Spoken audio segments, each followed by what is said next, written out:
Bueno, comencemos.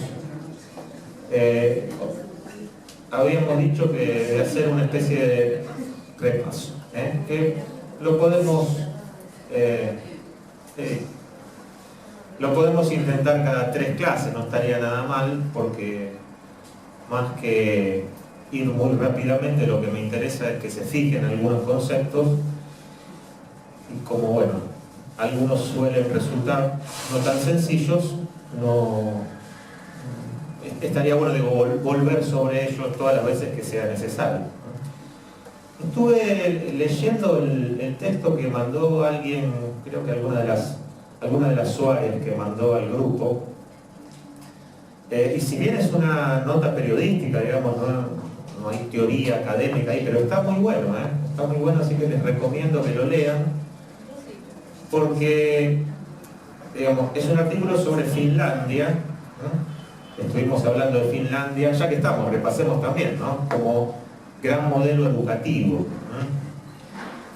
Ahora bien, lo que nadie nos cuenta es qué hay detrás de un modelo educativo como el de Finlandia. Y algunas de las cosas que hay detrás que están presentes en ese texto, ¿no? Son las siguientes. En primer lugar, que en Finlandia prácticamente no hay educación privada, ¿no? Que toda la educación es pública y gratuita en todos sus niveles, ¿no?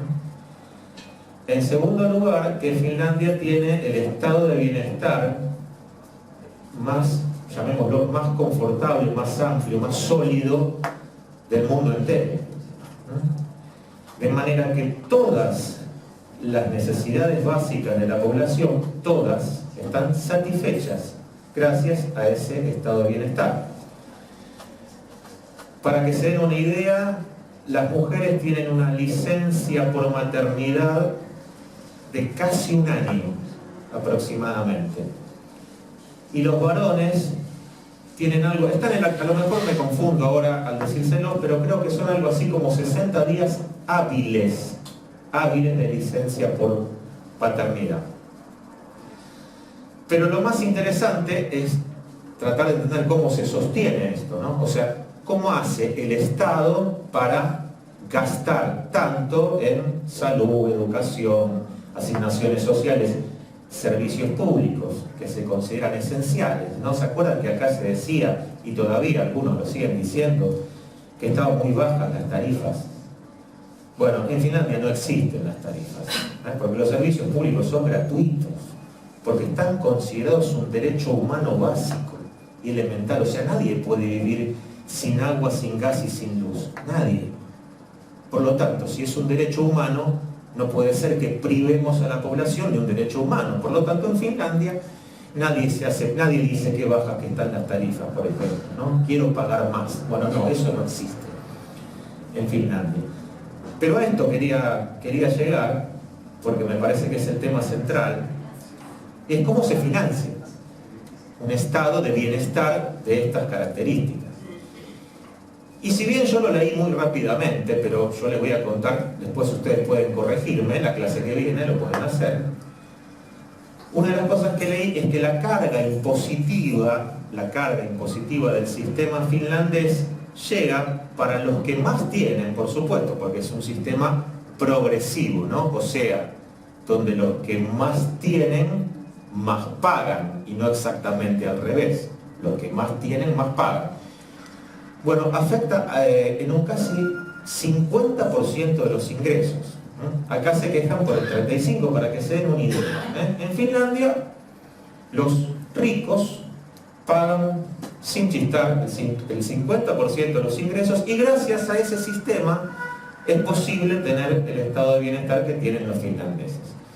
¿Por qué digo esto? Porque siempre, y de manera muy justa, se pone a Finlandia como el modelo educativo.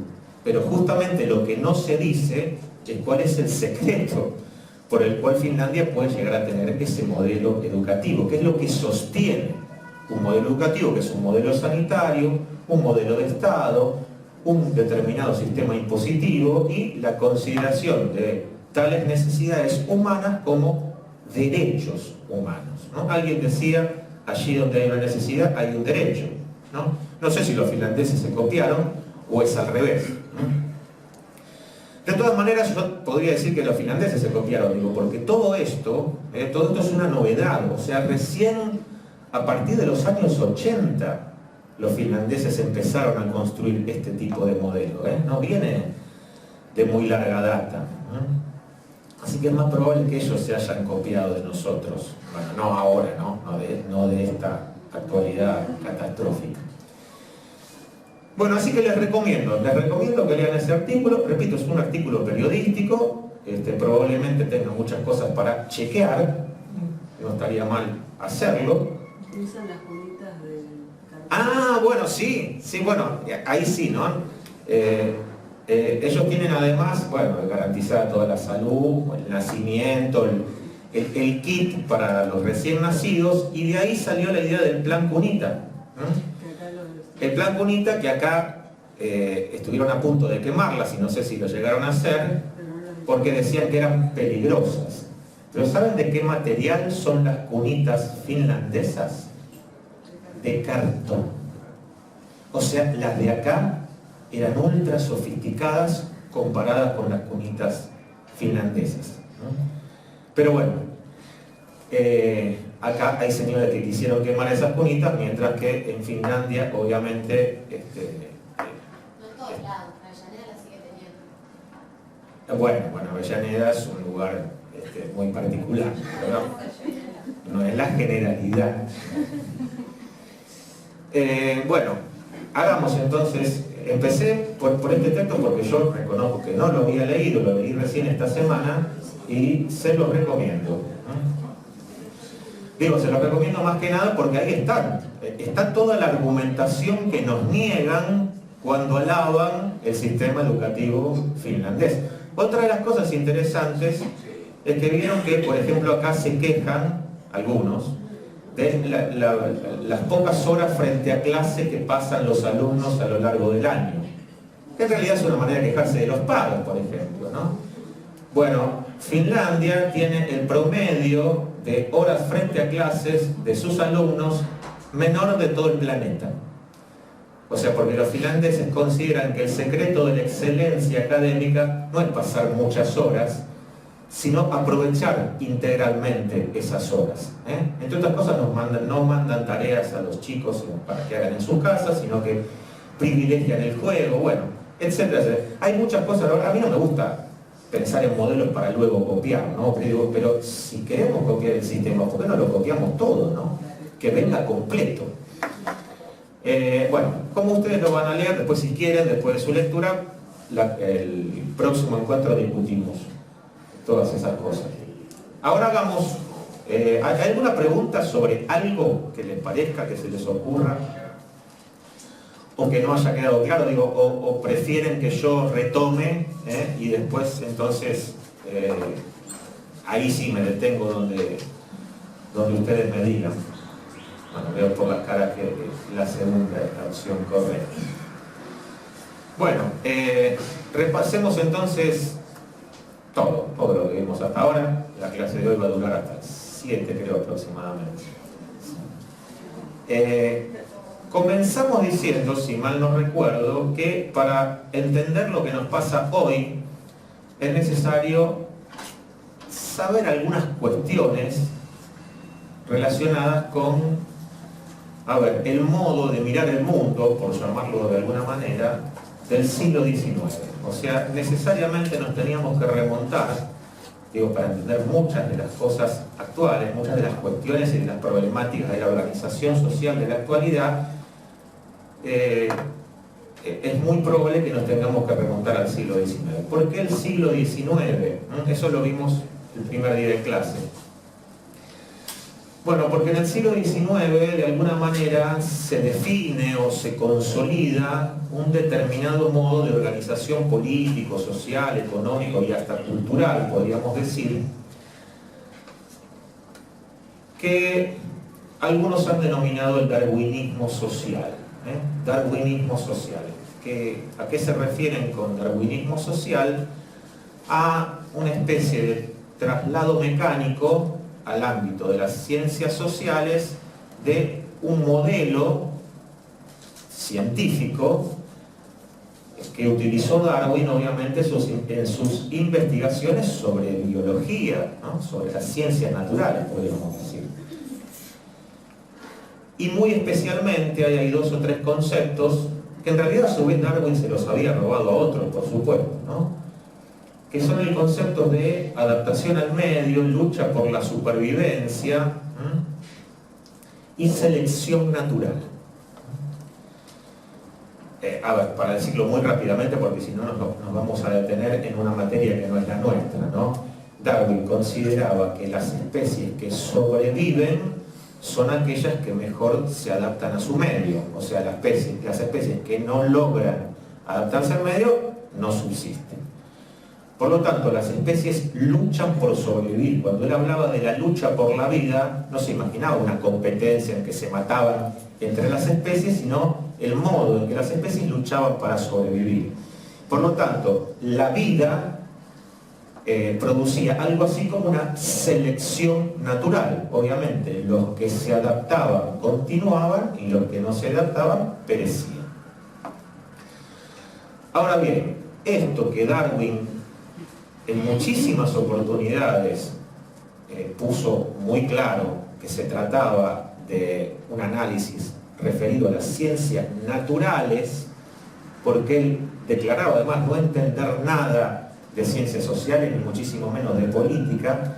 Muy a pesar, digo, de sus intenciones, hubo un grupito de vivillos, llamémoslo así, que aprovechándose de este prestigio que había tenido el darwinismo, efectivamente, porque los descubrimientos de Darwin fueron absolutamente notables y de avanzada para su época, lo que hicieron fue mirar la sociedad con esos mismos conceptos, o sea, pensar para lo social un modo organizativo basado en algo así como la competencia de todos contra todos, donde obviamente los que triunfan son los fuertes, ¿no? Y los que no se adaptan son los débiles, ¿no?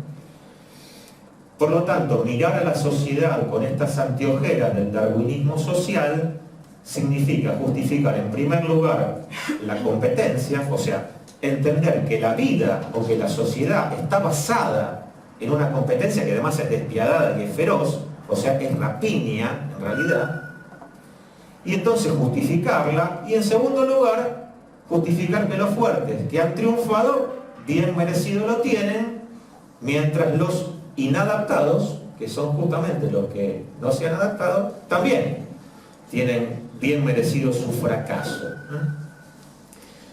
Esta es una manera de mirar el mundo muy liberal, ¿no? Porque el liberalismo en realidad, que es bastante anterior a Darwin, sin embargo se fortaleció, se consolidó y se enriqueció gracias a este modelo.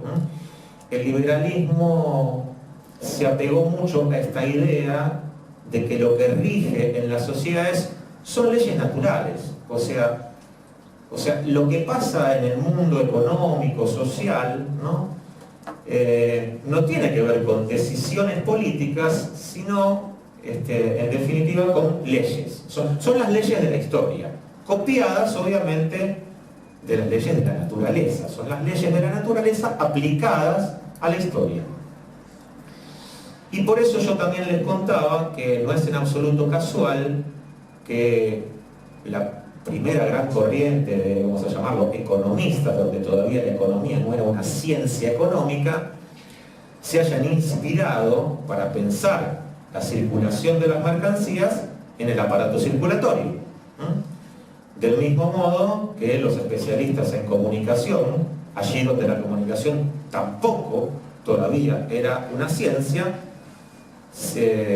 la pensaron mirando el sistema nervioso, o sea, a partir de la idea de una entidad central, le hace el cerebro, a partir del cual emanaban las instrucciones y obviamente llegaban a todo el cuerpo, ¿no? Siempre pensando que la sociedad es un cuerpo vivo, además.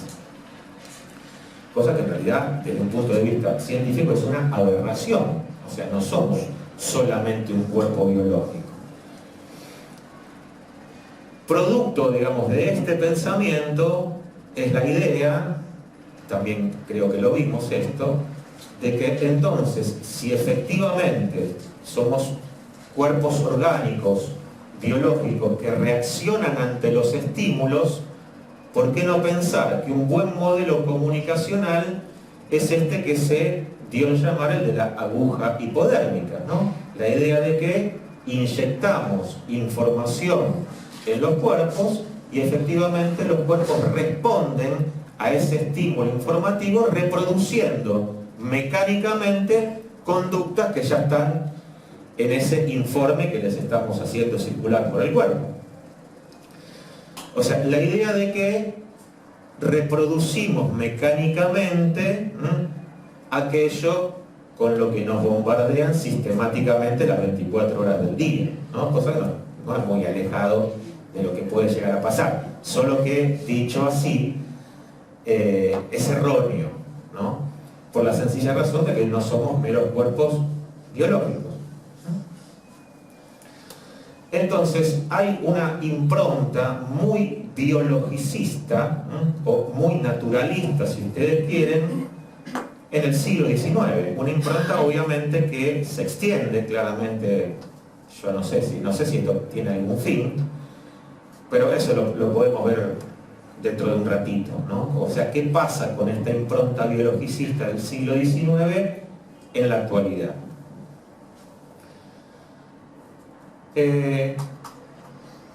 Por lo tanto, digo, las primeras ciencias sociales, empezando por la sociología, que fue la primera ciencia social, y que en principio se denominó física social, justamente porque estaba copiando las leyes de la física y las estaba trasladando a la sociedad. Fíjense con qué criterio se hacía ciencia en el siglo XIX, como si efectivamente fuera posible trasladar las ciencias físicas para pensar la sociedad, ¿no? ¿Qué seríamos nosotros? Vectores seríamos, no sé.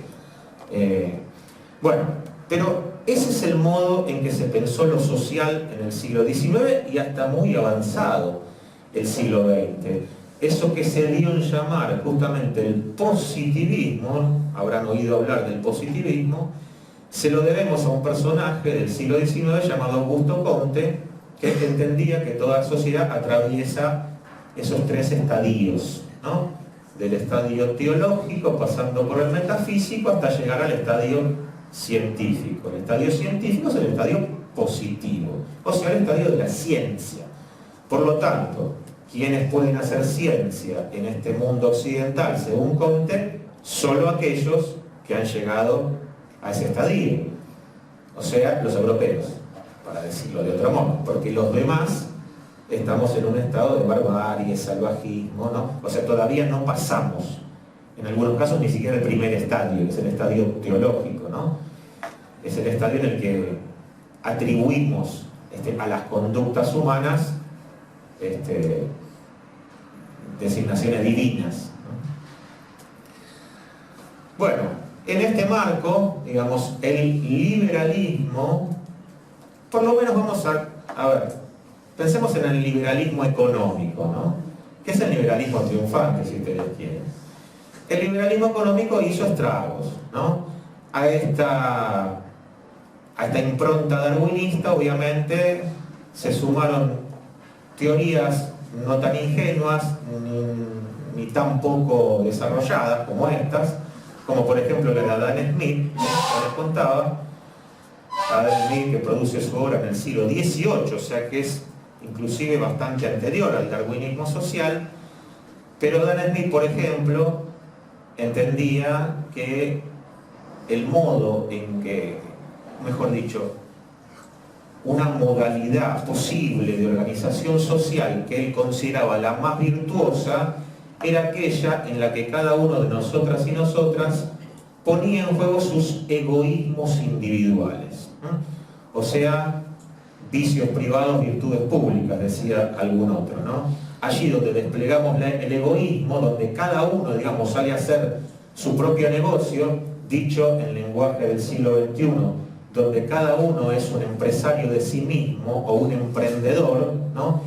Luego, inmediatamente, a través de una mano invisible, decía Smith, esos egoísmos se armonizan, se equiparan, se complementan. o sea, el mercado, ¿no? La mano invisible es el mercado. El mercado vendría a ser una especie de entelequia que vendría a organizar y armonizar los egoísmos individuales. Claro, imagínense en el siglo XIX y en el marco de esta impronta biologicista y darwinista, las ideas de Smith se convirtieron en algo absolutamente explosivo, porque parecía una especie de reivindicación de la competencia egoísta y la batalla de rapiña, ¿no? Efectivamente, donde, ya lo sabemos una vez más, van a triunfar siempre los fuertes, ¿no? Muy bien. Ahora bien, esta tendencia ultraliberal, que efectivamente se terminó imponiendo en el mundo, ¿no? Hizo eclosión luego de la crisis de los años 30, ¿no? Digamos, este modo tan liberal, donde obviamente los estados se tenían que ocupar de las tareas mínimas e indispensables, pero de lo que se trataba era de liberar los flujos del capital, obviamente nos llevaron a un desastre que empezó por el crack de la bolsa de Wall Street, donde el capitalismo ya financiero, digámoslo así, hizo estallar obviamente todas las economías de prácticamente el mundo entero, en los años 30, ¿no? Ese festival de papeles sin valor, que cuando, a ver, vamos a utilizar una palabra también de moda en la actualidad, que cuando se sinceró, o sea, cuando todos aquellos se empezaron a dar cuenta que esos papelitos no tenían ninguna correspondencia con la producción real y los empezaron a vender, ¿no? Cuando se empieza a vender, obviamente el efecto dominó provocó una hecatombe mundial. Y entonces, bueno, se comenzó a repensar esto del liberalismo, de la libre competencia, ¿no? De no ponerle ningún tipo de barrera a los flujos del capital, el libre comercio, y que bueno, no, por este camino en realidad vamos a una hecatombe, ¿no? Y por lo tanto se impuso más que nada para salvar el sistema capitalista, digamos, no para otra cosa más que para salvarlo, porque el sistema capitalista se estaba derrumbando en los años 30, pero como una modalidad de, vamos a llamarla así, de salvación, muy especialmente en Estados Unidos, a partir de esta crisis, se puso en marcha lo que se dio a llamar el New Deal. El presidente norteamericano entonces, Franklin Delano Roosevelt, puso en marcha vamos a llamarlo, algo así, o sea, comenzó a pensar a la economía norteamericana, al menos a partir de ideas que habían sido demonizadas por el pensamiento liberal. Las ideas de regulación, intervención, control. Vieron que además suenan feito, ¿no? O sea, esto también siempre hay que tenerlo en cuenta. Todo lo que es bueno para nosotros suena feo, ¿no? Y todo lo que parece lindo, libre, liberal, es horrible, ¿no? Es horrible en este sentido, ¿no? Es horrible en los efectos que produce para las mayorías. A eso me refiero, ¿no? Entonces, allí donde aparece un control, y es terrible, ¿no? Donde aparece un impuesto o un arancel, qué malo que es esto, ¿no? Es un obstáculo, ¿no? Es un obstáculo, es algo que impide, obviamente, la libertad del capital. Bueno, Roosevelt parece que no tenía ningún prurito en que la única manera de que la economía comenzara a funcionar otra vez era a través de la idea de un Estado que controle, que regule, que intervenga, que cobre altísimos aranceles a las importaciones, por ejemplo, para proteger sus industrias. Y no le tembló la mano en esto, no era un ortodoxo, obviamente, sino todo lo contrario, ¿no? Se tomó en serio esta idea de que ese era el camino para poder crecer. Un crecimiento que además suponía la inclusión, porque hay países que crecen sin inclusión, dicho de paso, ¿no? En los años 90, Argentina creció. O sea, no se podía decir que ese era un modelo de decrecimiento como el actual. Sin embargo, el crecimiento de los 90 supuso exclusión y marginalidad y pobreza, por razones que vamos a ver dentro de un par de clases también. Por eso digo, el crecimiento no es en sí mismo virtuoso, solamente es virtuoso en tanto incluye. Bueno, y eso lo tenía muy claro Roosevelt y un contemporáneo de Roosevelt llamado Keynes, que era un economista inglés. Algunos le atribuyen a Keynes todas las bondades de los estados de bienestar, y Roosevelt dice, fui yo. Pero lo cierto es que Keynes era un gran teórico que decía explícitamente que había que salvar el capitalismo, porque lo otro del capitalismo, ¿qué era? La Unión Soviética, los países del este. Por lo tanto, salvemos al capitalismo, porque si no, se nos van a empezar a ir, no porque se van a mudar para allá, ¿no? Sino porque aquello, el fantasma del comunismo, como decía Marx, bueno, estaba muy presente, ¿no?, en el marco de una crisis monumental. Por lo tanto, salvemos el capitalismo. Ahora bien, podríamos llamar a esta etapa una etapa de crecimiento inclusivo. O sea, los mismos empresarios entendieron que el secreto del crecimiento de la economía era, por un lado, el proteccionismo, obviamente las políticas proteccionistas de sus industrias, pero también los salarios altos.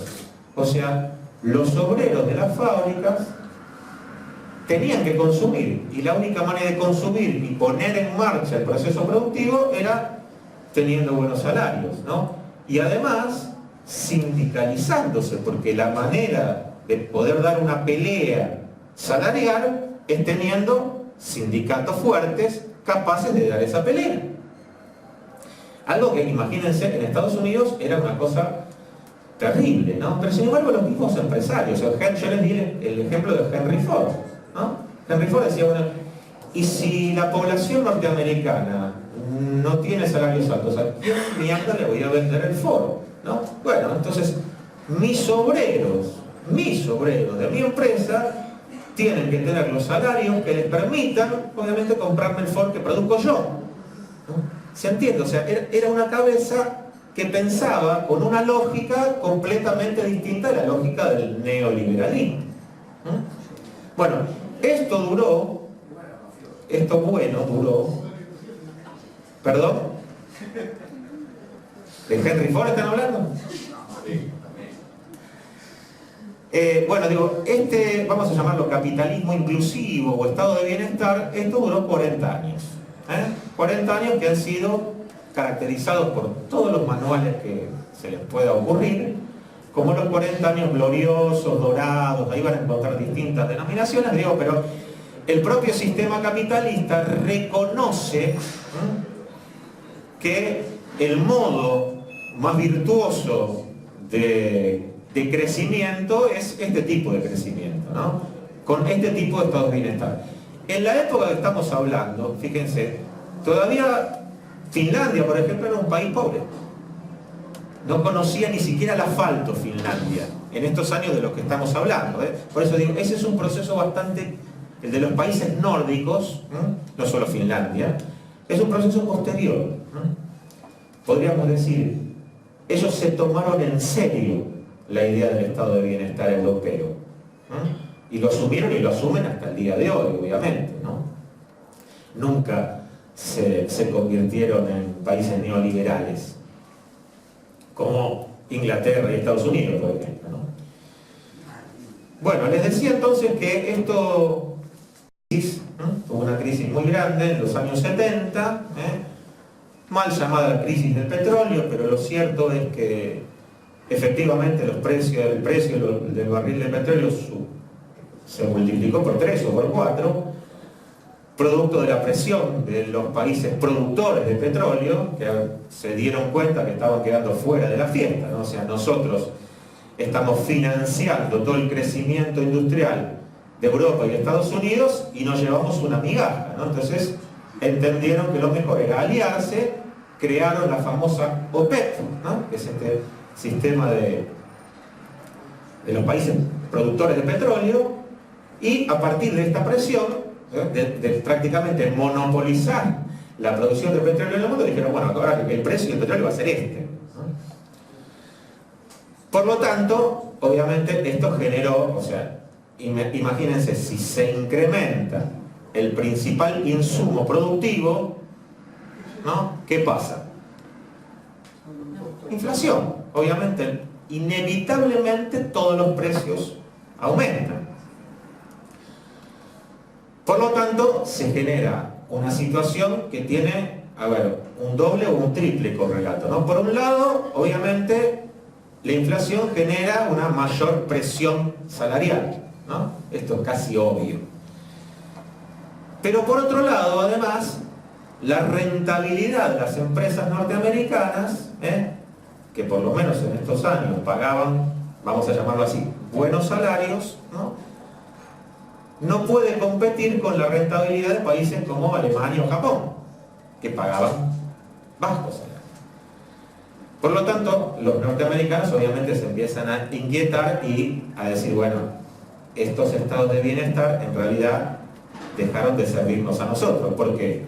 Porque tenemos una tasa de rentabilidad más baja que la alemana o la japonesa, porque hay inflación, y eso a Keynes no se le había ocurrido, y hay una deuda que la teoría económica keynesiana no había contemplado, y por lo tanto queremos ganar más plata, ¿no?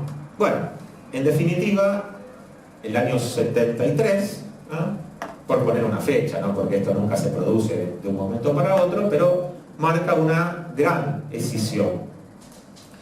Una gran crisis, nuevamente, una crisis mundial, ¿no? De magnitud, no como la crisis del 30, pero de una enorme magnitud. Ahora, yo también les había contado que paralelamente a todo este proceso virtuoso del capital, de los estados de bienestar, hubo una especie de secta autodenominada neoliberal, ¿no? que estuvo como agazapada todos esos tiempos, ¿no? ¿Por qué? ¿Por qué agazapada? Obviamente, porque las recetas que ellos proponían, a ver, ya a esta altura las recetas las tenemos que saber de memoria, ¿no? Privatización, apertura, flexibilización, endeudamiento y por lo tanto ajuste. ¿Escucharon la palabra ajuste alguna vez? Bueno, estas son las recetas neoliberales. Ahora, para que estas recetas se puedan implementar, necesitamos, dicen los neoliberales, ¿no? O una dictadura, porque ¿cómo va a ser el pueblo para aceptar mansamente semejante locura? O una crisis muy grande. O sea, esas son las dos instancias que tenemos que aprovechar nosotros los neoliberales. O una crisis muy grande o una dictadura. Y estos tipos, para cómo tuvieron las dos cosas, ¿no? Tuvieron como ensayo principal para sus recetas a la dictadura chilena de Pinochet, ¿no? Recuerden siempre a los famosos Chicago Boys, que eran los alumnos de Milton Friedman, en la Universidad de Chicago. Milton Friedman, que además se hizo íntimo amigo de Pinochet, porque dijo, es por acá. El Chile de Pinochet en el año 73 obviamente se adelantó por lo menos 10 años a lo que luego ocurrió en Estados Unidos de Reagan y en la Inglaterra de Margaret Thatcher. Fue la primera experiencia neoliberal del planeta. Así todo, bueno, después podríamos, hay muchas ventanas por las cuales podemos entrar a esto, ¿no? Pero fíjense, qué sé yo, a pesar de aplicar estas recetas neoliberales, los chilenos no fueron tan tontos de privatizar, por ejemplo, su principal fuente de recursos, el cobre. Pero una pregunta, ¿no fue también provocada la intervención militar? ¿Cómo? ¿En qué sentido provoca? Provocada por los mismos Estados Unidos. Ah, sí, claro, no, sí, perdón, sí, claro que sí, digamos, el Pentágono diseñó, obviamente, una estrategia para toda la región en el marco de la llamada Doctrina de la Seguridad Nacional. La Doctrina de la Seguridad Nacional tenía como objetivo, obviamente, a ver, vamos a decirlo de manera demasiado explícita, evitar que en América Latina proliferaran las experiencias socialistas o comunistas o lo que quieran, o izquierdistas. Ese era el objetivo central. Y el modo en que, por ejemplo, en Chile de Salvador Allende, que acaba de ganar las elecciones, el modo en que eso podía ser posible era a través de la dictadura. Exactamente lo mismo pasó en Argentina solo 3 años después, ¿no? En el marco de una efervescencia popular, bueno, la única manera de que yo le puedo aplicar todas estas recetas y contener, vamos a llamarlo así, como lo llamaban ellos, contener la expansión del comunismo, era justamente a través de las dictaduras. Por lo tanto, sí, claramente, los Estados Unidos diseñaron, planificaron y financiaron a las dictaduras latinoamericanas.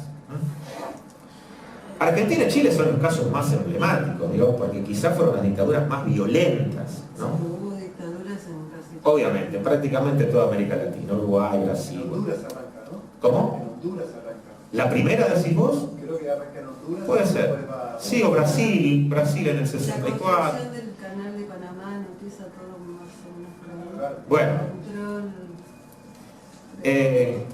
En realidad, no sé si decir, hay un acontecimiento, ¿no? Que, a ver, vamos a llamarlo así.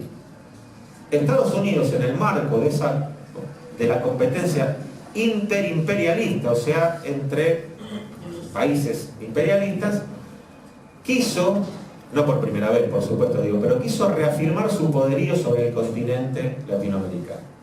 Entonces, la manera de asegurarse lo que ellos consideraban su patio trasero era justamente a través del diseño, la planificación y el financiamiento de dictaduras, que obviamente iban a responder como efectivamente respondieron a los intereses norteamericanos. Pero esto se daba justamente en un marco muy parecido al actual, ¿no? Muy parecido al actual, ¿no? Porque, a ver, Estados Unidos, por lo menos hasta hace unos pocos años, había depositado su interés en Medio Oriente, ¿no? Prácticamente, casi exclusivamente, ¿no? Sin embargo, en esta guerra comercial que mantiene con Rusia, con China, etcétera, etcétera, bueno, es como que nuevamente su mirada, lamentablemente para nosotros, se volvió a depositar en América Latina. Las embajadas norteamericanas recobraron cierta movilización. Ya vamos a ver qué tiene que ver esto, por ejemplo, pero eso lo vamos a ver en su momento, qué tiene que ver este nuevo interés norteamericano por su patio trasero con la causa de los cuadernos, por ejemplo. Pero eso ya lo vamos a ver después. Pero bueno, sí, totalmente de acuerdo, sí, claro que sí. Claro que en ese marco se dieron las dictaduras que fueron promovidas, financiadas y todas etcétera, en el marco de la llamada doctrina de la seguridad nacional. Lo cierto es que el neoliberalismo se puso en marcha. Se puso en marcha y pudo, tanto en Chile como en Argentina, imponer estas políticas flexibilizadoras, aperturistas, de endeudamiento, de privatización, aunque todavía nosotros, ¿no? Las privatizaciones llegaron un poco después, en lo que se dio en llamar la segunda oleada neoliberal en los años 90. Bueno, pero sin embargo, digamos, las bases o la reforma del Estado necesarias, más allá que fue ley en los 90 también, o sea, esos cimientos los construyó la dictadura, ¿no? Claro, no, es incomparable los niveles de endeudamiento de entonces con los de ahora, qué sé yo. La dictadura, desde el año 76 al 83, apenas si se endeudó en 40.000 millones de dólares, ¿no? Por ejemplo. No saben en cuánto nos endeudamos ahora, digo, para tener una pequeña comparación, más o menos. Solamente en 4 años, ¿no? En 100.000. Solo 4 años. Digo que fue un récord.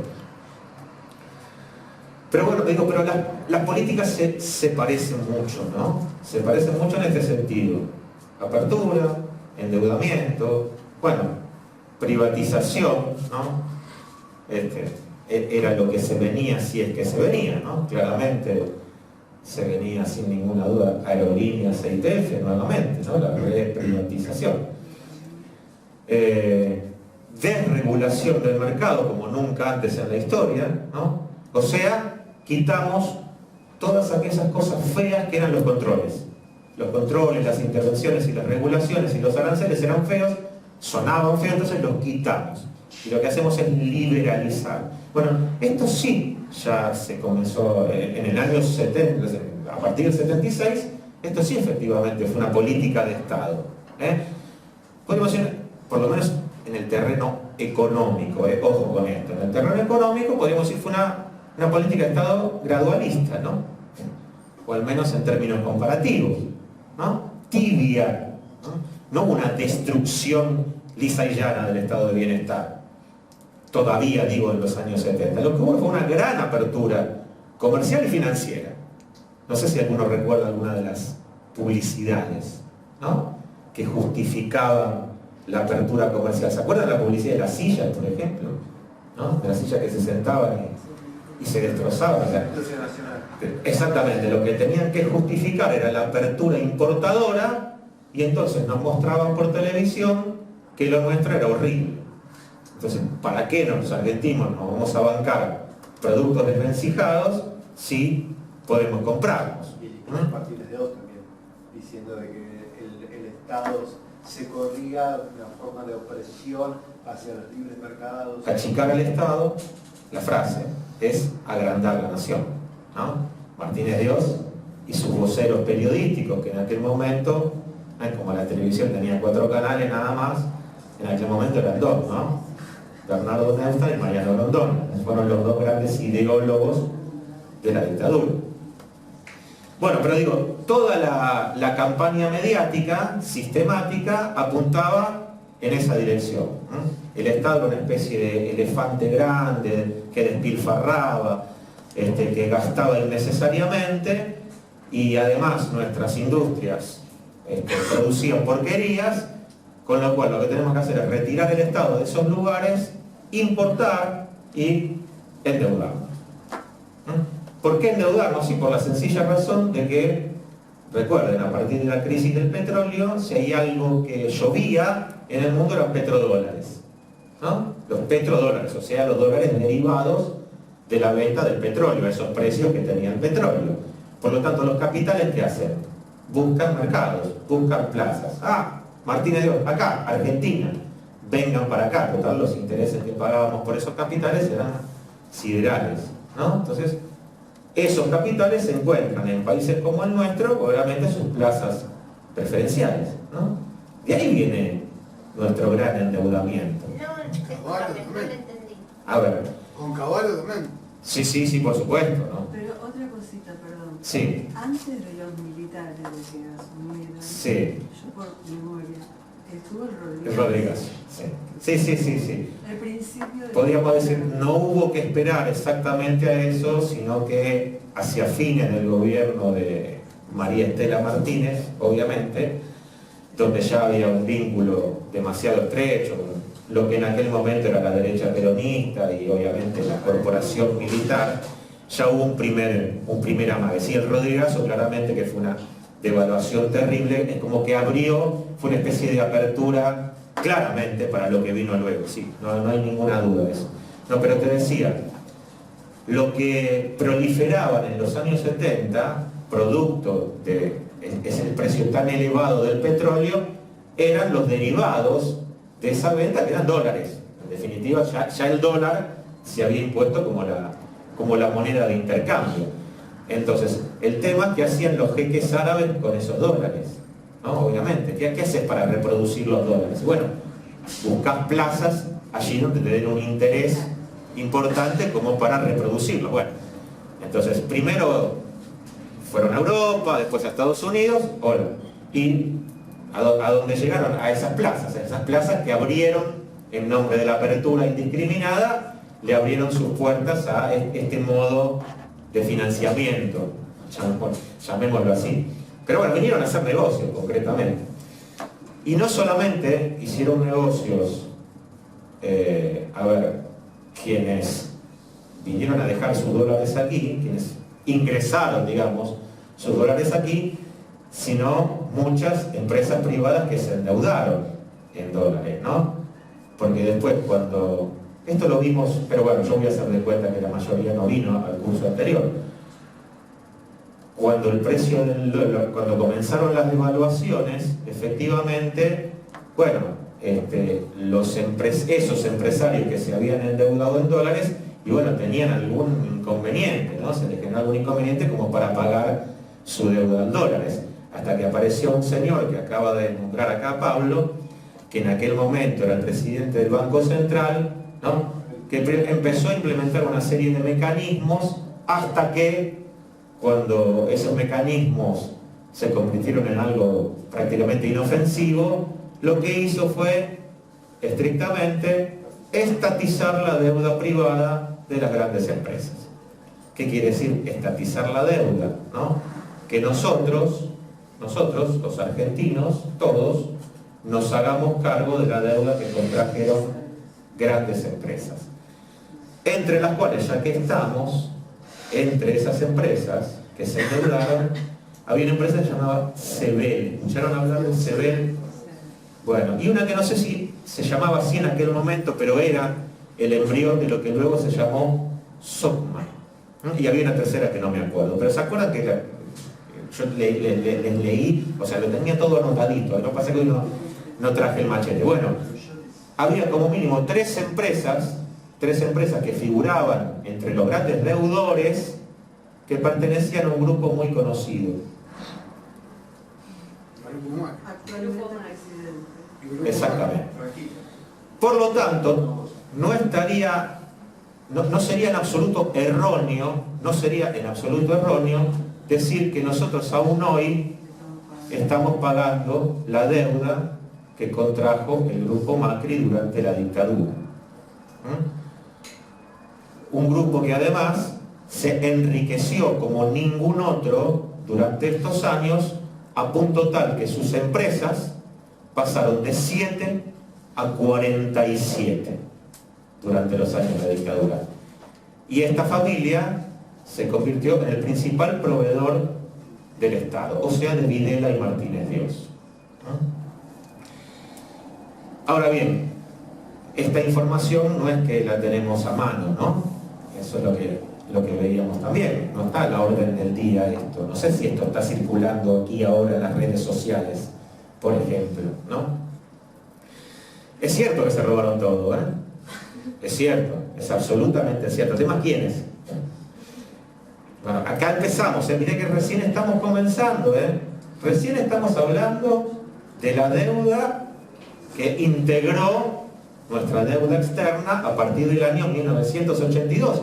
Esto recién empieza, faltan los 90 y faltan estos últimos 4 años, así que vamos a tener para entristecernos o para divertirnos con esto, o para las dos cosas. Bueno, entonces les decía que Argentina y Chile se convirtieron en dos grandes laboratorios de estos experimentos neoliberales porque aplicaron a rajatablas esas políticas, solo que luego, en la segunda oleada neoliberal, Argentina terminó regalando todo, absolutamente todo, cosa que Chile no hizo, ¿no? O sea, para cualquier país en el mundo entero, cualquier país dice, bueno, a ver, ¿cuál es mi principal fuente de ingreso externo? O sea, ¿a partir de qué producto me llegan los dólares a mí? ¿No? Entonces puede decir, bueno, ¿qué producís vos? Petróleo, soja, bueno, etcétera, etcétera. Por lo tanto, obviamente, esas fuentes, ya sea de energía o de lo que sea, tienen que estar en manos del Estado. ¿Cómo voy a privatizar aquello que es mi principal fuente de ingreso? ¿No? Sería una locura. Bueno, obviamente Chile no lo hizo eso. No fueron tan estúpidos como para hacer eso. Bueno, en Argentina, en los años 90, se rifó todo. ¿Y saben además con qué pagaron? ¿Con qué pagaron estas?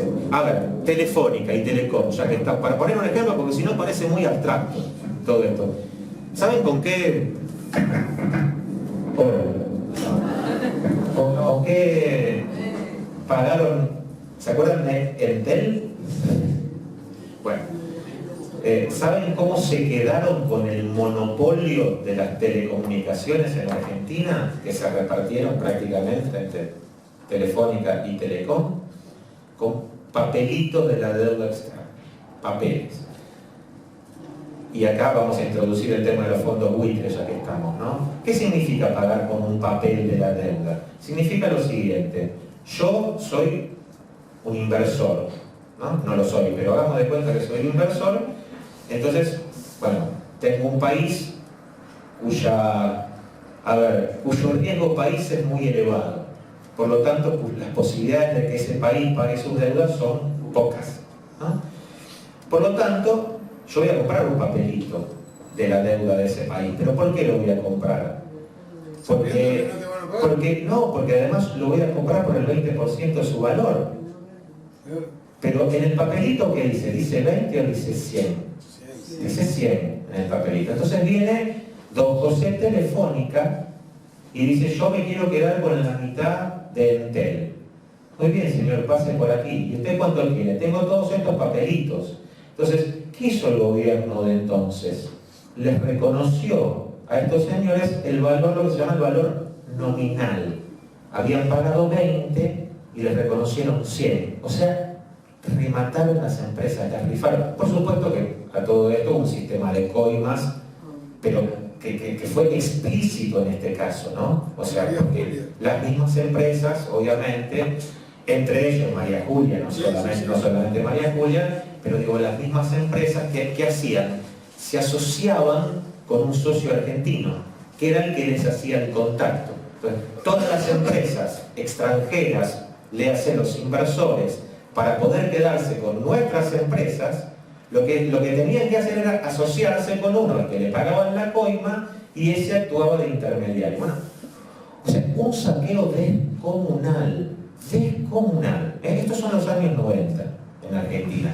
Pero ya le vamos a dedicar una clase entera a los años 90 en Argentina, digo, porque si no, después no vamos a entender lo que pasó luego. Tampoco sé por qué llegué acá. Y por qué, ahora estoy tratando de establecer esta relación. Bueno, les nombré los fondos buitres, ¿no? ¿Qué es lo que hacen los fondos buitres?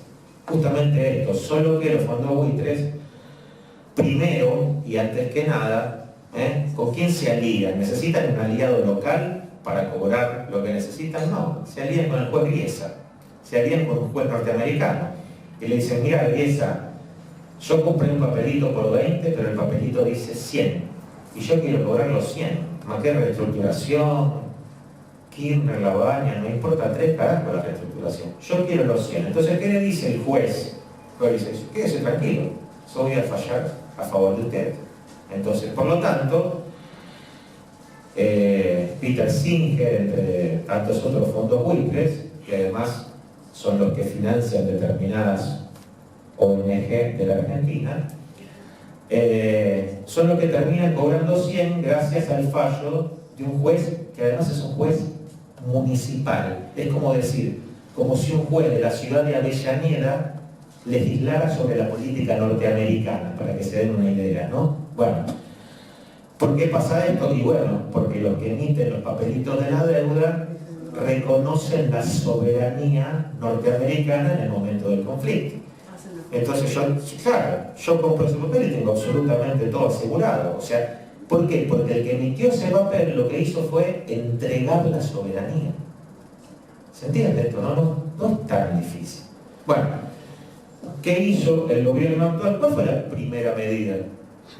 La primera. Pagar al buitre. Pagar al buitre. Más de lo que los buitres pedían. Increíble. Esto nunca visto en la historia de la humanidad. Bueno, ahora sí me perdí un poquito. Ya no sé. Bueno, entonces estamos con el neoliberalismo porque de eso se trata, ¿no? En definitiva, eso es lo que elegimos. Primera sugerencia, ¿no? Igual la clase pasada, a quienes vinieron, seguramente les habrá quedado claro que el neoliberalismo no es una teoría económica ni un modelo de acumulación solamente, sino que es muchísimas cosas más, ¿no? O sea, es aquello que permite que un saqueo semejante sea posible. ¿Se entiende esto? O sea,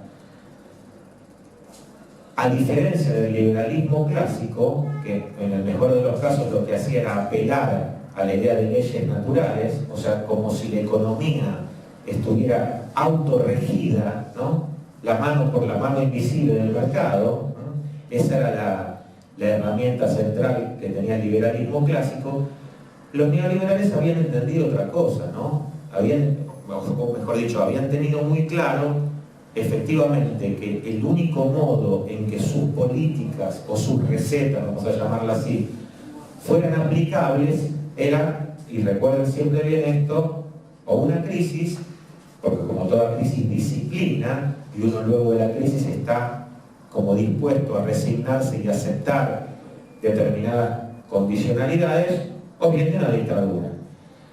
Ahora, ni el más astuto, ni el más vivo e inteligente de los neoliberales llegó siquiera a imaginar la posibilidad de que sus recetas se impusieran por la vía democrática. Absolutamente ninguna. Y habría que repasar esto, ¿no? Porque no sé si en esto también fuimos pioneros.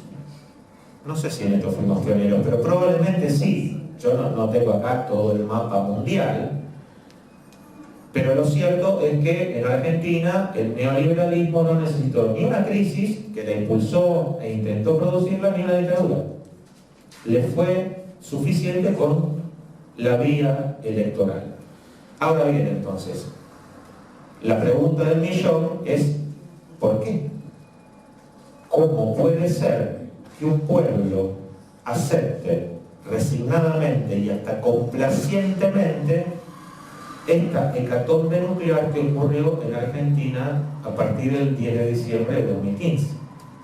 ¿Cómo puede ser? Esa es la gran pregunta, ¿no? La comunicación. ¿Cómo? Bueno, la comunicación explica una parte importante, pero el tema es el qué y el cómo, ¿no? El qué y el cómo de la comunicación. Por eso la clase pasada empezamos a rozar estas cuestiones y hablamos de los dispositivos neoliberales, que son algo así como mecanismos invisibles, por supuesto, y muy sutiles, que generan aceptación, complacencia, inclusive productividad y placer, ¿no? Porque hay una, ¿cómo les diría?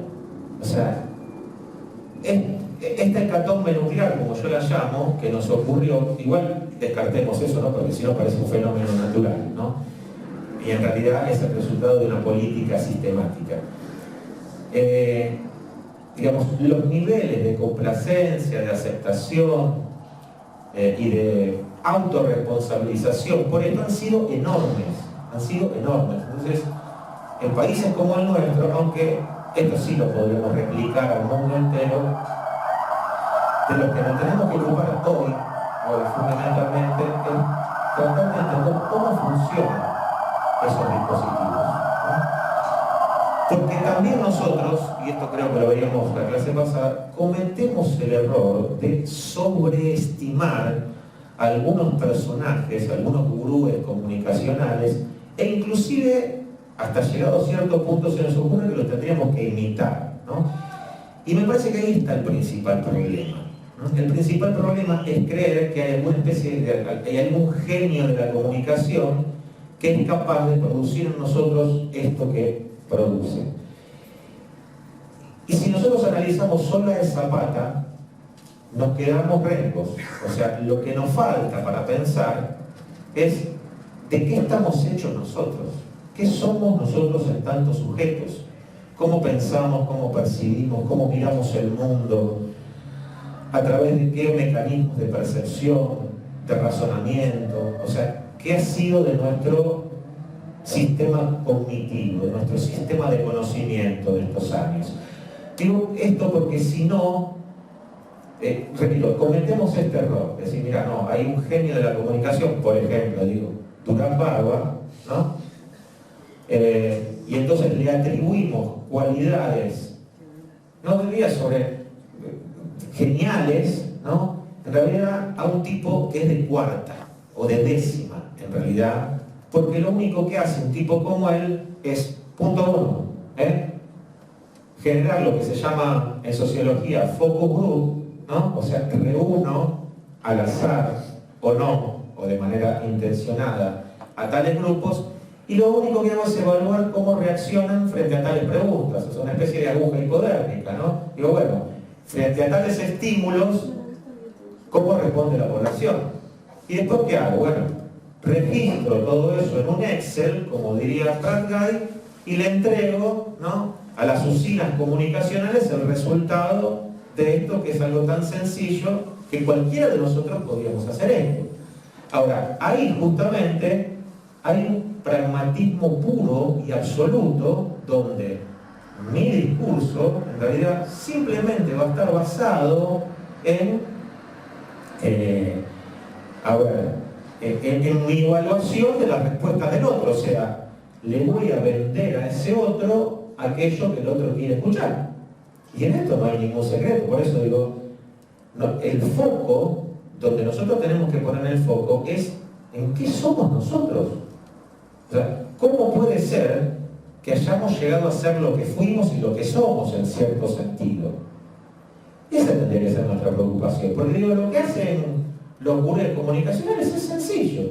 Dicen, mira, de cada 10 personas, 8 quieren matar a todos los negros, por ejemplo, ¿no? Entonces, claro, elaboro un discurso antinegro, muy fácil, algo muy sencillo. De cada 10 personas, 8 opinan que los mapuches son asesinos. Y por lo tanto, ¿de qué los vamos a convencer? Le vamos a decir que los mapuches son asesinos. Bueno, y así podríamos seguir por toda la eternidad. Digo, pero estos tipos no inventaron nada. El problema, y este sí es un problema complejo, profundo, grave, es por qué nosotros creemos en esas cosas que creemos y tenemos las reacciones que tenemos. Y entonces sí, acá podríamos decir, en ciertos casos hay una operatoria inteligente, ¿no? Pero no es de Durán Bárbara, es la operatoria de las usinas neoliberales. Ejemplo, a este sistema se lo suele llamar el capitalismo de las emociones. El capitalismo, el neoliberalismo, algunos lo consideran el capitalismo de las emociones. ¿Por qué? ¿Por qué el capitalismo de las emociones? Porque a lo que apela, a través, obviamente, y muy especialmente de la red social, es a que nuestra conducta y nuestra percepción, obviamente, se sienta interpelada por reacciones emotivas, ¿no? Y no por argumentaciones racionales. O sea que, a ver, en el vértigo y el formato de la red social está el secreto del contenido. ¿Se entiende? O sea, en ese vértigo y en ese formato yo no puedo hacer otra cosa más que reaccionar compulsivamente. Y es a esas emociones a las que apelan las usinas neoliberales. Y por lo tanto lo que desaparece de ese juego es la reflexión, la crítica, la argumentación, el razonamiento. O sea, todo aquello capaz de pensar la complejidad. Digamos, si el mundo es complejo, yo no voy a resolver los problemas del mundo a través de la puteada a alguien que no le gustó algo que yo posteé, no sé. ¿Se entiende lo que quiero decir? Entonces, en esa apelación a las emociones está uno de los tantos secretos de los dispositivos neoliberales. O sea, hay algo que se pierde en eso. ¿Y qué es lo que se pierde? Bueno, es esta capacidad de poder argumentar o de poder razonar o poder debatir o discutir con algún otro que probablemente su pensamiento nada tenga que ver con nosotros. Digo, pero eso no es lo que ocurre exactamente en la red social. Y repito, y lo voy a decir hasta el cansancio, no estoy sugiriendo que como ahí tenemos la batalla perdida, abandonemos ese campo de batalla, porque de hecho las redes sociales han sido muy útiles a la hora de difundir y viralizar, ¿no? Ahora, a la hora de discutir, ya perdimos, porque el formato y el vértigo nos impide que esa batalla pueda ser ganada. Entonces, si me preguntan a mí, mi opinión, porque esto es sencillamente una humilde opinión, las redes sociales son muy útiles para multiplicar las voces, si ustedes quieren, pero son absolutamente inútiles para establecer alguna mínima discusión sobre los contenidos, porque lo que no hay ahí son contenidos, lo que hay son formas. no sé, X cantidad de caracteres, rapidez, convulsión, vértigo, ahí no se puede pensar. Está pensado para que no se pueda pensar. Entonces, ahí no hay que dar esa batalla. Esa es la batalla que no hay que dar, porque ya la perdimos. Ahora, la de la difusión sí. O sea, las redes nos permiten difundir información, obviamente que de otra manera no le podría llegar a miles y a millones de personas. Entonces, utilicémosla como una herramienta efectivamente útil. Y otra de las cuestiones, y con esto creo que termino, a ver, sí, con esto termino, es que yo les decía la clase pasada que hay algo así como, en distintos momentos históricos, por supuesto, distintas modalidades de la ideología, ¿no? A ver, la teoría de la ideología por excelencia es una teoría que yo llamo hipócrita, ¿no? Hipócrita en el sentido que esconde, ¿no? O sea, simulo, no sé, afectividad, sensibilidad o lo que sea, y lo que escondo es mi interés. O sea, hago valer el interés de unos pocos como el interés del conjunto. Estoy escondiendo en realidad que en lo que estoy vendiendo está mi propio interés. Para que se entienda esto muy fácilmente, año 2008, nosotros somos el campo. Se la comieron dobladísima. Nosotros somos el campo. ¿Quiénes eran el campo? Un puñado así de terratenientes dedicados a la exportación de la soja, que eran a los únicos que le querían cobrar un arancel mayor. ¿Qué porcentaje de la población representaban los agroexportadores de soja? 0, no sé cuánto, 0,0. Ahora bien, ese puñadito de agroexportadores nos hizo creer a todos que era la nación. Y entonces la gente salió a las calles a bancar a estos delincuentes. Ese es el ABC de la ideología. O sea, la presentación de los intereses de unos pocos como si fueran los intereses de la nación. Y además, fíjense cuál es la contracara de esto. Que los intereses de la nación, justamente, estaban basados en aumentar las retenciones. Porque esa es la guita, primero, del ingreso de los dólares, segundo, de la baja del precio de los alimentos, y tercero, de la redistribución. O sea, lo que efectivamente repercutía en un beneficio para las mayorías era aumentar la retención. Repito, ¿por qué? Primero porque entraban los dólares y hacían bajar el precio del dólar, no subir. Segundo, porque le cobrábamos un impuesto al dólar. Tercero, porque gracias a ese impuesto, el precio de eso que exportaban, trigo, maíz, etc., bajaba, efectivamente. ¿Se entiende? No se dolarizaba el precio. Y tercero, cuarto o quinto, porque con esa guita pagábamos la asignación universal por hijo. Ahora bien, las usinas mediáticas nos convencieron de que cómo les vamos a cobrar esos impuestos a estos señores porque son malos, muy malos. El ABC de la ideología, la etapa hipócrita de la ideología. Ahora bien, la ideología tiene muchas facetas, ¿no? Y tiene también una faceta de cinismo. El cinismo, que es el exhibicionismo obsceno. O sea, te quiero cagar y te muestro que te quiero cagar, más para decirlo muy rápidamente. O sea, lo vimos en la clase pasada que surgió y está muy bien. Te muestro obscenamente que tengo una Ferrari. Te muestro mi casa obscenamente y salgo una tapa de caras. O sea, soy rico y me gusta hacerlo. Y me gusta mostrártelo. Te estoy robando y te lo digo en la cara. Esto fue típico de los años 90. La ideología es cínica. No tengo nada que ocultar. El hipócrita es el que oculta. El cínico es el que se muestra. ¿Está bien? ¿Se entiende, no?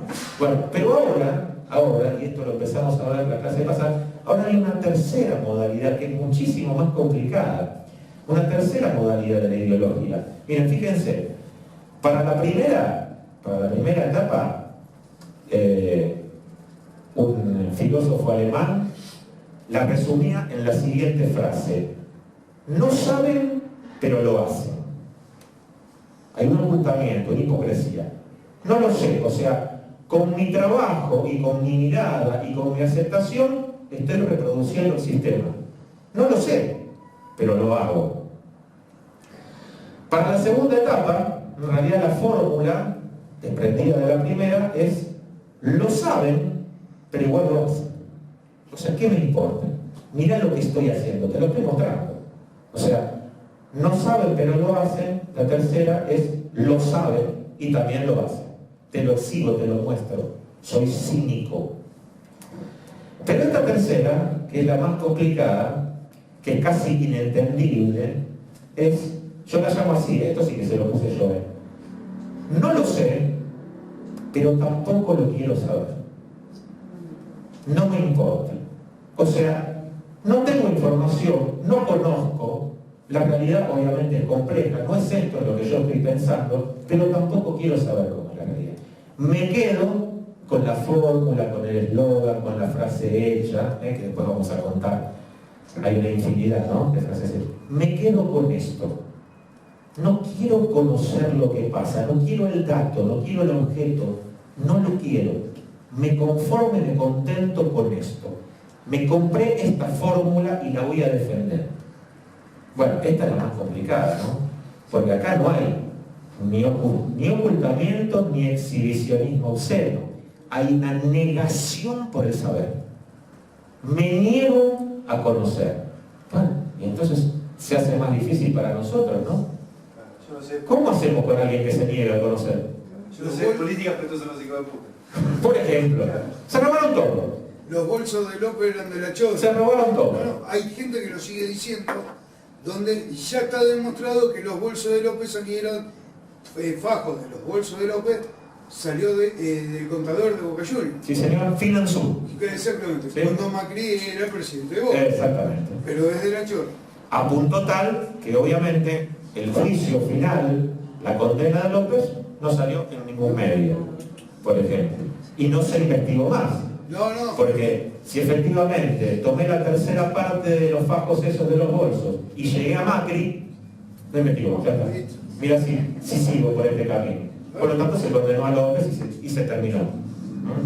Sin embargo, como vos bien decís, a través del bombardeo sistemático, la figura de los bolsos va a estar eternamente asociada con el gobierno anterior. Y no con esto. Bueno, es un buen ejemplo. No lo sé, pero tampoco me quiero alterar. Prefiero seguir haciendo esa sociedad.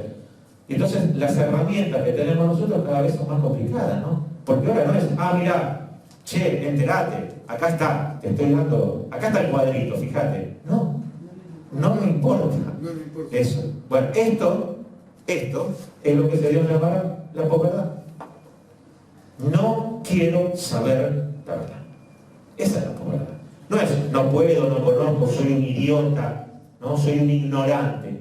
No, quiero seguir siendo un ignorante. Tengo la voluntad efectiva de seguir siéndolo. Bueno, ¿cómo hago para romper esa barrera, no? Bueno, es complicado, ¿eh? Por eso digo, y ojo, de sumarme a esa ola de los que dicen, bueno, pero en realidad las elecciones anteriores automáticamente liquidaron todo esto. No, es una pequeña batalla y nada más que eso. ¿Ya?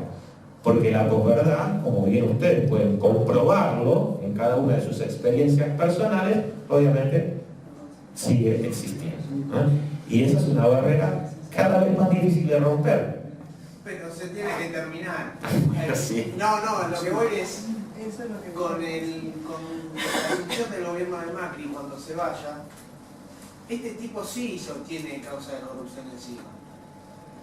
Ahí hay un ajuste de tuerca que va a pasar y que los va a pasar por arriba a muchos, porque pasaron 2 años que, por ejemplo, Cristina no tuvo fueros y no le pudieron hacer nada, y después la acusaron de que tenía fueros y que nadie la quería sacar y toda la rosca esa de la posverdad, digamos. Pero Macri sí hizo corrupción, entonces va a pasar que estos estuvieron hace 4 años y no los pudieron tocar, estos están ahora y los están tocando, entonces está bien, va a volver el hecho de, bueno, pero estos son el poder Y va a ser venganza. Lo van a tomar como venganza. Pero la cuestión es que la justicia lenta y a paso de tortuga y caracol y lo que quiera, yo me parece que hay alguna diferencia que es bastante fuerte. Pero hay como 16 causas contra Macri. 90. No, hay 400. Hay 400. Yo leí 96. No. Yo había leído 96. 400 causas. Lo que pasa es que la gente es que la justicia en realidad No de ahora, ¿eh? Sí. igual Pero 96 donde corría que la mucho peligro. justicia actúa de acuerdo al gobierno que le toca. Porque en este estaría bueno que los juzguen a más. Me haces acordar de, ahora no tengo tiempo, de discutir eso la clase que viene.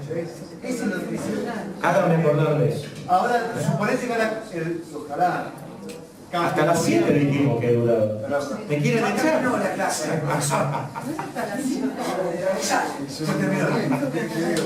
Bueno, la seguimos la clase que viene.